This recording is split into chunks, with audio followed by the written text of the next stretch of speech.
में हो रहा है, जो माइनॉरिटीज पर, उन माइनॉरिटीज पर जो एनआरसी में ऑलरेडी रजिस्टर्ड हैं, जो इस बात साबित हैं कि वो हिंदुस्तानी हैं, अब उन पर ज्यादती हो रही है।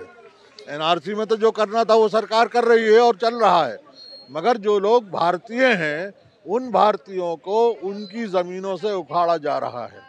सरकार बजाय अपने देश के लोगों को बसाने के उनको उजाड़ने का काम कर रही। वजह कि वो माइनॉरिटीज है।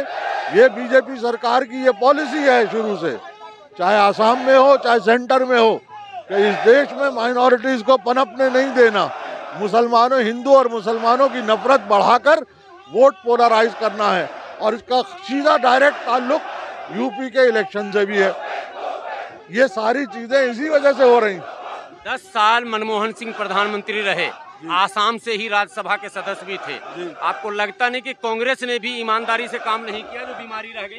बिल्कुल, आप खुद ही सही बात कह रहे हैं। बिल्कुल सही कह रहे हैं। कांग्रेस ने ईमानदारी से काम नहीं किया तो आज उस ईमानदारी का खमियाजा वो भी भुगत रहे हैं, हम भी भुगत रहे हैं। एनआरसी वही तो लाई है कांग्रेस। हम दोनों, उन्होंने पूरे देश को जो काम कमियां रह गई हैं, जो पूरी नहीं की, आज उसी का तो नतीजा भुगत रहे हैं हम। और क्या भुगत रहे हैं? अल्टरनेटिव क्या होगा? ऑल्टरनेट ये होगा कि इस बीजेपी सरकार को उखाड़ के फेंको, कोई ऐसी सरकार लाओ जो देश के लोगों की सरकार हो। मौलाना बदरुद्दीन अजमल साहब ने पार्टी बनाई, उम्मीद की किरण जगी, लगा के सही लीडरशिप मिलेगा, लेकिन लगता है कि मायूसी मिली है। मौलाना बदरुद्दीन अजमल एक मौलाना है, उनका सियासत से कोई लेना देना नहीं, उनको नहीं मालूम सियासत क्या होती है। सीटें लगातार जीत रहे हैं। और क्या भाई, वहाँ पर जिन लोगों को वो जीतने का मतलब ये थोड़ी है कि काम कर रहे हैं। तो पोलराइजेशन बढ़ा है उनके पार्टी बनाने से? बिल्कुल बढ़ा है, बिल्कुल बढ़ा है। सेक्युलर सरकारों को, सेक्युलर पार्टियों को आगे आना चाहिए और वो पार्टियां मिलकर के सरकार बनाएं और इस देश को खुशहाल बनाएं, तभी ये देश खुशहाल होगा, वरना इसी तरह जातियां होती रहेंगी। आपको लगता है कि मुसलमानों के नाम पर, मजहब के नाम पर बनाई गई पार्टियां अल्टरनेट भाजपा को फायदा पहुंचा रही है? देखिए, इस देश में शुरू से मजहब के नाम पे भी पार्टी रही, जात के नाम पे भी पार्टी रही, पिछड़ों के नाम पर भी पार्टी रही। इससे मकसद नहीं है, नाम से मत जाइए, काम पर जाइए। कौन सेक्युलर है? कोई पार्टी बनती है, चाहे यादवों की पार्टी बने, मुलायम सिंह यादव ने बनाई, बीएसपी मायावती ने और उनके लीडर्स ने पिछड़ों के लिए बनाई, ट्राइबल्स ने अपनी पार्टी बनाई, अपने लोगों की मदद के लिए बनाई। इसका मतलब ये नहीं है कि वो सेक्युलर नहीं है। मौलाना मदद करने में कामयाब नहीं हो सके। भाई, अगर मदद कर रहे होते तो आज आसाम में ये हाल थोड़ी होता। आपको खुद मालूम है, लाखों हजारों फैमिलीज को बर्बाद कर दिया, उजाड़ के रातों रात फेंक दिया। इसमें मौलाना ने क्या मदद की? और मौलाना मदद क्या करेंगे? वहाँ की सरकार को मदद करनी चाहिए। वो तो सरकार में नहीं है, जो सरकार में बैठे हैं वो कुछ नहीं कर रहे, वो उसको और बर्बादी की तरफ ले जा रहे हैं। असल तो बात ये है ना, आप सवाल उससे पूछेंगे जो सत्ता में है, जो सत्ता में नहीं है उससे कैसे सवाल पूछेंगे? जो सत्ताधारी है वो अगर ज्यादती करेगा तो किसके पास जाएंगे? अच्छा, एक सवाल आखिरी, क्या सर दिल्ली में बैठे नरेंद्र मोदी सरकार से मुस्लिम तंजीमों को सीधी बात करनी चाहिए या नहीं? बिल्कुल करनी चाहिए, बिल्कुल। मोदी जी कोई बीजेपी के प्रधानमंत्री नहीं है, देश के प्रधानमंत्री हैं और देश का हर नागरिक उनसे बात करना चाहिए और सवाल अपनी प्रॉब्लम हल करानी चाहिए। अगर वो नहीं करेंगे तो कौन करेगा?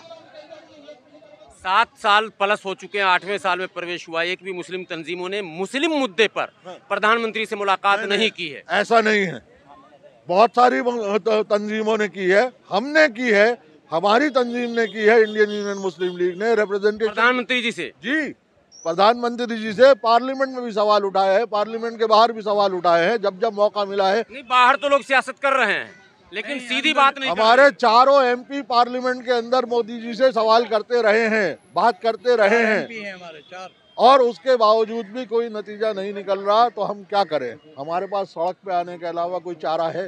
कोर्ट में जाने के अलावा कोई चारा है? कुछ नहीं बचा। हम तो बेयारो मददगार है। आप भारत के मुसलमानों से कभी आपने कहा कि हमने प्रधानमंत्री से बात की, प्रधानमंत्री ने अनसुना कर दिया?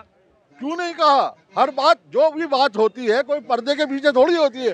पार्लियामेंट के प्रोसीडिंग जो होते हैं कोई बंद कमरे में थोड़ी होते हैं, वो सबके सामने होते हैं। पार्लियामेंट में हो चाहे पार्लियामेंट के बाहर हो, कोई बंद कमरे में बात थोड़ी करेंगे, सबके सामने करेंगे। देश की बात कर रहे हैं, कोई चोरी छुपे कोई और बात थोड़ी कर रहे हैं। ये तो होगा ही, नेचुरल है ये कैसे सोच सकते हैं कि हम कोई बात करें और वो बात पब्लिक में ना जाए और मीडिया में ना जाए। मगर उसकी कितना इफेक्ट होता है, कितना उसका असर होता है, ये अपनी जगह अलग बात। पूरा पूर्वोत्तर डिस्टर्ब हो गया है। त्रिपुरा का मामला भी आपके सामने है, आसाम की वो सारी तस्वीरें जी, जो गोली लगी और पत्रकार उसके सीने पर कूदा, जी, वो सारी तस्वीरें सामने आने के बाद मैं दिल्ली में हूँ, मुझे लगता है कि अभी तक मुस्लिम तंजीमों ने बात का कोई रास्ता नहीं निकाला, अपना अपना बयान दिया जा रहा है। हम अभी 11 अक्टूबर को अपने leader ET Mohammed Basheer member parliament के साथ मैं भी आसाम में मौजूद था और हमने चीफ मिनिस्टर साहब से मिलने की पूरी कोशिश की, उन्होंने टाइम नहीं दिया। हम वहाँ दारांग डिस्ट्रिक्ट में इस इलाके में होकर आए हैं, लोगों से मिलकर आए हैं। अगर आप चाहें तो मैं फोटोग्राफ शेयर कर दूँ। 26 सितंबर को हम सब लोग यहाँ पर दिल्ली में इसी मुद्दे पर यहाँ धरना दिए, यही जगह पर। बात किस तरह करेंगे? सत्ता से बात करने का दो ही तरीके हैं, या तो सत्ताधारी हमें टाइम दे या हम सड़क पे उतरे। उन्होंने टाइम नहीं दिया, अब हम सड़क आप पे। ये कह सकते हैं कि माइनॉरिटी के पार्टियों को या तंजीमों को सरकार बिल्कुल नकार रही है, किनारे कर रही है। बिल्कुल माइनॉर पार्टियों को छोड़ दीजिए, इस देश के माइनॉरिटीज को नकार रही है। यूपी में क्या हो रहा है, पूरे नॉर्थ ईस्ट में आपने अभी खुद कहा क्या हो रहा है। आप जहाँ जहाँ बीजेपी की सरकार है वहाँ माइनॉरिटीज हों, दलित हों, पिछड़े हों, उनके साथ नाइंसाफी हो रही है, ज्यादती हो रही है। इससे ज्यादा और कहने की कोई जरूरत है। और उस नाइंसाफी और ज्यादती को जो सत्ता में बैठे लोग हैं वही दूर कर सकते हैं, हम और आप सड़क पे खड़े होकर दूर नहीं कर सकते। अगर सवाल किया जाए कि हल क्या है, हल सत्ताधारियों को अपना राम धर्म निभाना चाहिए, बस। अटल बिहारी जी जो सिखा गए हैं उस पर सत्ताधारियों को आना चाहिए। राम राज्य जो सही मानों में राम राज्य है वो राम राज्य ले आए, हम बहुत खुश होंगे, माइनॉरिटीज बहुत खुश होंगे। राम राज्य का मतलब असली सबका साथ सबका विकास है, खाली जुमला दे देना उससे विकास और साथ नहीं होता। हमारी तो मोदी जी से भी यही विनती है और जितने योगी जी से भी यही विनती है और आसाम के चीफ मिनिस्टर से भी यही विनती है, जिसको राम राज्य कहते हो उस राम राज्य को ले आओ, सबका साथ सबका विकास हो जाएगा। खाली जुमलेबाजी से काम नहीं चलेगा। हम उस राम राज्य का इंतजार कर रहे हैं। ठीक है।